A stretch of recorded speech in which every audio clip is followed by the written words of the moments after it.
in a perfect world, and we certainly haven't achieved this, but in a perfect world, you would economically, in a sort of a for-profit or sort of a economically sustainable way, walk through the door, apply expertise, because this stuff is complicated, and you can't really expect the owner of a small restaurant to be an expert in all areas such as LED lighting and high efficiency this and high efficiency that. So in a perfect world, you'd have a way of walking through the door, you'd have a way of identifying the areas, you'd have a way of financing it, you'd have a way of measuring the results of all that financing. And as I mentioned, because there isn't really a direct for-profit approach, non-profits like New Generation Energy and a lot of municipal programs and a lot of government programs are sort of trying to tackle the same problem, which is take a lot of that low-hanging fruit and make it work a little bit better and try to address some of these needs. So the programs that, as I said, that we've adopted, we have a note program, which is designed to connect socially responsible investors with projects. Sweat for some reason. Sorry, can I get a napkin for something? You like that scene from Albert Brooks, where he's in front of the TV set sweating. Is this noticeable? Am I sweating? Can you see this on the screen? Of course, it's dripping wet.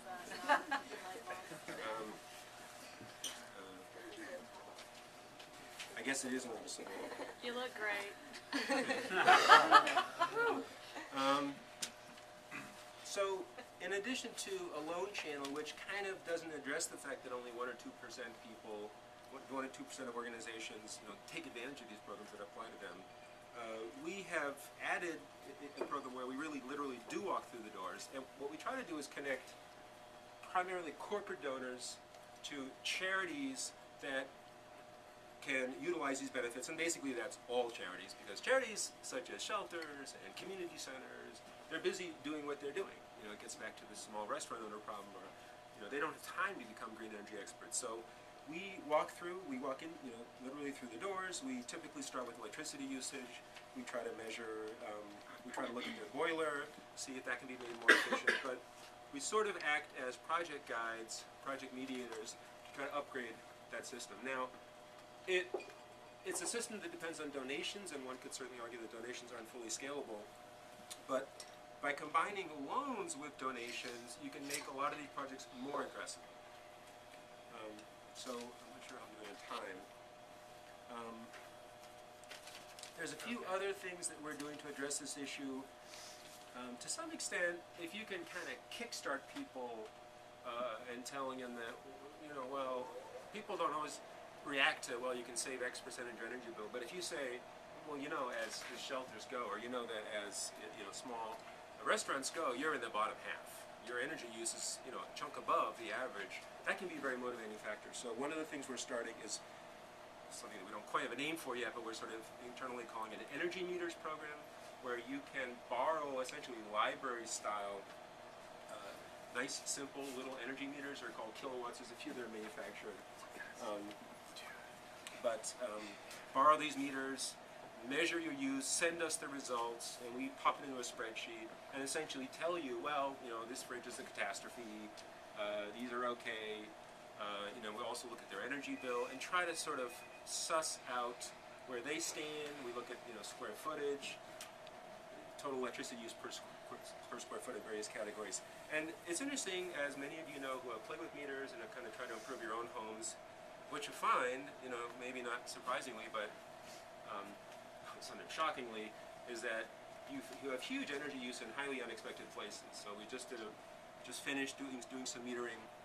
We in one room, one little closet-sized room that is kind of yay large. They had 2 servers, 2 monitors, a largish HP printer, and a fax machine. We measured for 3 weeks in this particular facility. 1 meter on that set of equipment, 140 kilowatt hours.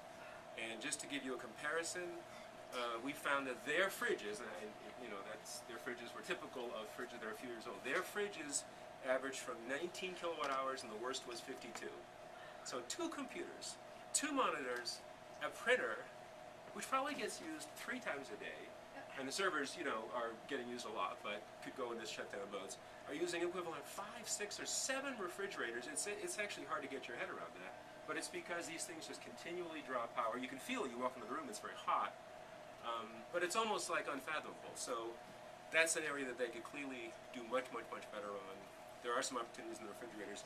So in a way, just by opening up their eyes to the energy use, that's a significant part of the battle. And so if you're talking about kind of a ground to roof upgrade, electricity is a big piece of the puzzle. There's a lot that can be done. Lighting, tubes, even fluorescent tubes have improved with reflectors and so on. So from the very oldest to the very newest, it's about a factor of 2. You might organize a light project. So in terms of how we organize that, we projectize that. We then bring it to corporate sponsors who are interested in being, helping out with green projects, may also have an interest in supporting these shelters in the hopes of getting a donation for them. So that's a program that addresses the same constituency, but as you can see, in a very different way. It tries to develop a donation channel of money, connecting corporations and small businesses, large businesses, and their desires and goals to be more green with sort of very worthy recipients. Just in closing, I have a feeling I'm getting close to my time budget. I think another area which we haven't done as much with, but maybe I'll throw it out there. And I think it's a very rich area. There is some activity in this space. But one of the ways to get small organizations that don't normally think about energy that much, because as I said, it typically represents single-digit amounts of their budget. If you can make it sort of worth their while, if you want to put it that way, if you can associate something good that comes of a green project above and beyond the energy savings, now maybe they're much more interested. So in very simple terms, the classic example is the restaurant business, very, very competitive. So let's imagine that we develop a certificate of a certain green standard, meaning a certain efficiency standard or a certain sort of percentage of equipment that's highly energy efficient.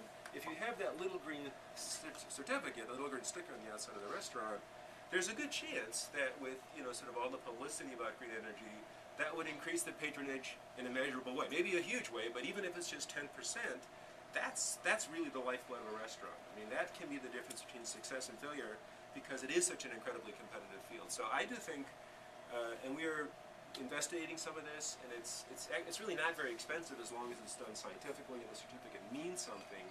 But part of the trick there is connecting something they kind of care about, which is a single-digit cost to them of energy use, with something they really care about, which is more patrons to the door. And can we make those connections through certificates or compliances and sort of externalizing what is otherwise sort of an invisible quantity for us, which is energy use. You can't walk through a restaurant, you can notice that they're using incandescents, but actually most use incandescents.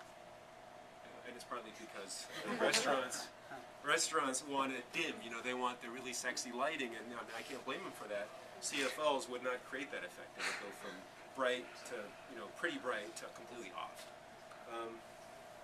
So I think there's a lot of area that can be explored there. We're going to be working on that. I'll kind of toss it out to the group. I think I'll close there and open up for questions.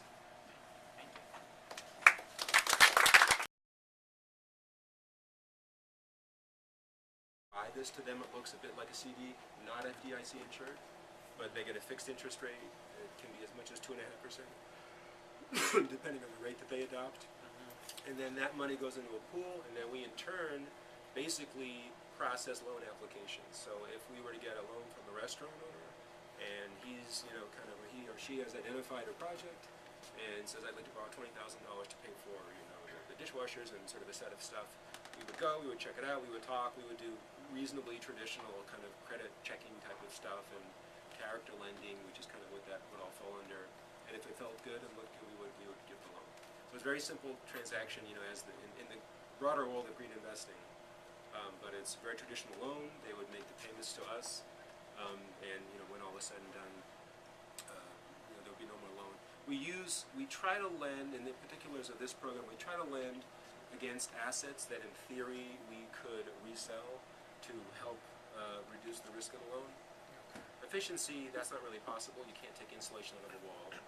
It works very well for things like solar, which are kind of a commodity, and for efficiency upgrades, which are like appliances, it's a little bit in between because they tend to lose their value extremely rapidly.